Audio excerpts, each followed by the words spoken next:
Assalamualaikum warahmatullahi wabarakatuh. Saya akan mereview mengenai jurnal yang berkaitan dengan topik skripsi saya, yaitu resistensi perempuan.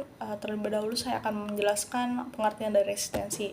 Nah, resistensi ini sebagai bentuk tindakan perlawanan yang dilakukan oleh kaum bawah terhadap kaum atas, yaitu adanya tindakan-tindakan yang seharusnya tidak dilakukan oleh kaum atas terhadap kaum bawah. Maka dari itu, kaum bawah atau masyarakat yang tertindas melakukan gerakan perlawanan untuk mendapatkan hak-haknya dan tidak dilakukan sebagaimana mestinya. Kemudian beberapa jurnal yang saya baca juga mengenai resistensi kebanyakan menggunakan teori resistensi dari James Scott. Nah, James Scott ini memiliki teori resistensi dengan beberapa indikator. Yang pertama yaitu resistensi ini dilakukan secara terbuka dan tertutup. Kemudian resistensi yang dilakukan secara terbuka ini resistensi yang secara umum dilakukan oleh kaum bawah, yaitu sebagai bentuk upaya dari tindakan-tindakan yang memarginalkan dirinya. Nah, tindakan yang dilakukan secara terbuka ataupun resistensi yang dilakukan secara terbuka ini seperti melakukan gerakan aksi demonstrasi ataupun aksi unjuk rasa. Kemudian seperti memasang baliho, yaitu untuk menunjukkan terhadap pihak-pihak yang mendiskriminasi kaum bawah.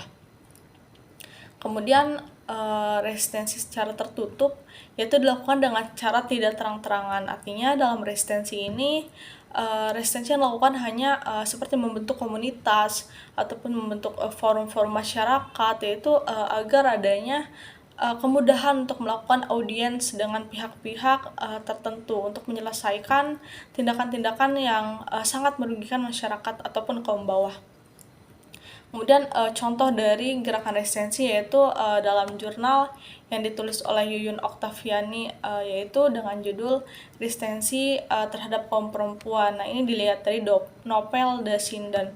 Untuk hasil penelitiannya yaitu hasil penelitiannya menunjukkan adanya bentuk perlawanan yang dilakukan oleh perempuan Sinden dengan cara terbuka. Nah, ini bagian daripada teori dari James Scott. Nah, perempuan ini berusaha melawan opresi laki-laki dengan secara terbuka, yaitu dengan melawan adanya tindakan seperti objek tatapan dari laki-laki yang mengarah pada objek seksualnya. Kemudian resistensi yang jurnal selanjutnya yaitu yang dilakukan oleh Enik Juni Susilowati yang berjudul Resistensi Perempuan dalam kumpulan cerita tanda karya Royan Julian. Nah, untuk gerakan resistensi yang dilakukan oleh perempuan tandak ini menunjukkan adanya resistensi yang dilakukan secara terbuka dan resistensi secara tertutup. Ini bagian daripada teori resistensi dari James Scott. Kemudian resistensi yang dilakukan secara tertutup di jurnal ini yaitu beberapa tokoh perempuan yang memang merasa didiskriminasi, merasa marginalkan dan merasa tersubordinasi yang dilakukan oleh kaum atas. Contohnya yaitu kaum yang mendominasi tindakan-tindakan ini, yaitu laki-laki. Dalam jurnal ini yaitu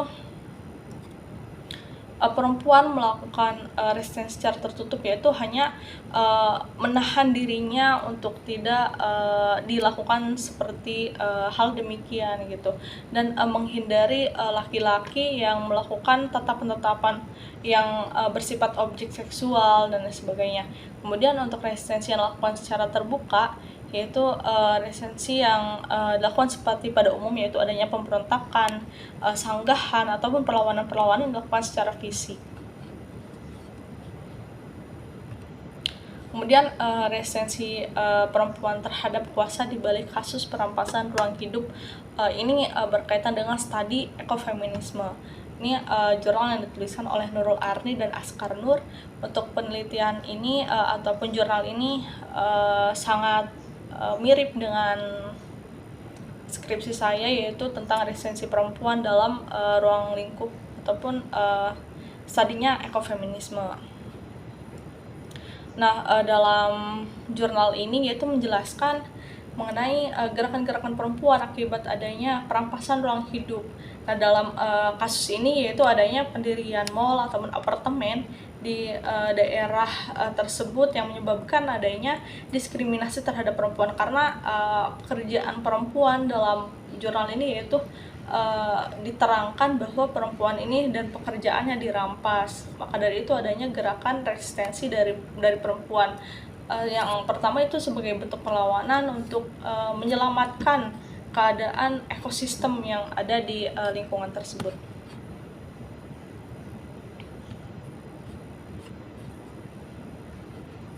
Nah, jurnal yang selanjutnya yaitu resistensi perempuan di multikultural.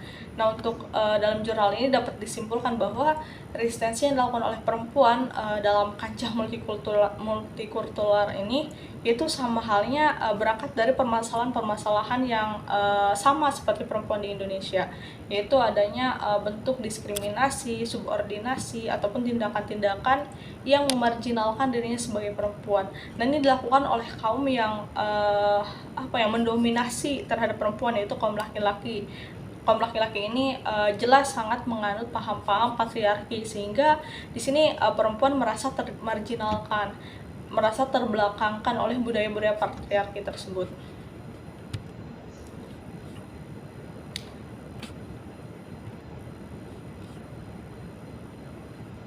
Nah, untuk penelitian selanjutnya yaitu yang dilakukan oleh Dia Utami dan kawan-kawan mengenai resistensi masyarakat Kelurahan Gunung Anyar, Kecamatan Gunung Anyar, Surabaya tentang rencana pembangunan apartemen dan mal.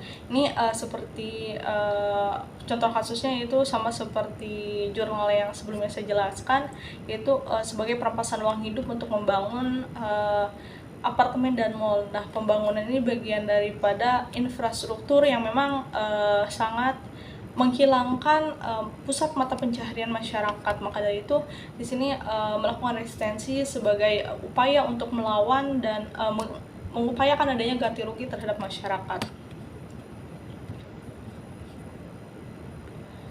Itu saja mungkin yang dapat saya sampaikan mengenai gerakan resistensi yang dilakukan oleh perempuan ataupun gerakan resistensi yang dilakukan oleh kaum bawah sebagai bentuk perlawanan atas adanya tindakan yang seharusnya tidak dilakukan oleh kaum atas. Terima kasih.